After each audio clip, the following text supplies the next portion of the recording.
We spent about 4 months prototyping different game ideas, and we're looking for something that we find fun, something that's engaging, and something that we feel has enough depth to be able to build a full game out of it. It's difficult to find, and we have dozens and dozens of prototypes, but only a few really click.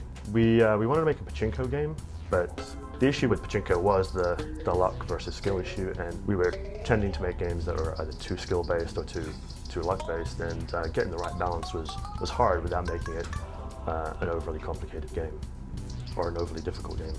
Ace created an engine, basically a physics engine, and then a game editor, and that allowed us a lot of flexibility to create all sorts of different types of games. There are basically many months where we're just creating different levels, different game types, without any kind of graphics and very, very few sounds. Some of them were fun, some of them didn't quite work, but eventually we came to a point where we came up with what is Peggle now. Peggle is a game where you don't really interact much with the game. You aim and you shoot, and then you watch what unfolds from your decision. That's somewhat different, and some people had a difficult time sort of adapting to that because they wanted constant interaction, they wanted to constantly be firing balls all the time, or they wanted to be able to control the bucket at the bottom. We did try those things early on in prototyping, and it just wasn't as fun of an experience.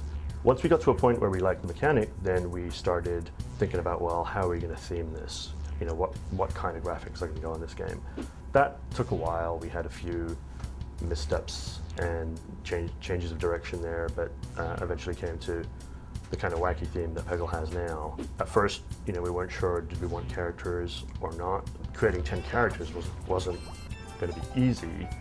That was one of the reasons we were thinking, well, is there a way we can do these power-ups without creating characters? But Walter, the lead artist, came up with some great character designs for all 10 of them that were just amazing and worked. Without that, it would be a much different game. As far as the backgrounds took a lot of time to do because they're all illustrated, and they need to sort of fit with the peg design, the actual level layout, without overpowering the peg design itself. It took a while to get into the flow, but eventually we came up with some themes for each of the 11 stages, and Walter and Marcy created these incredible backdrops for the levels that we meet.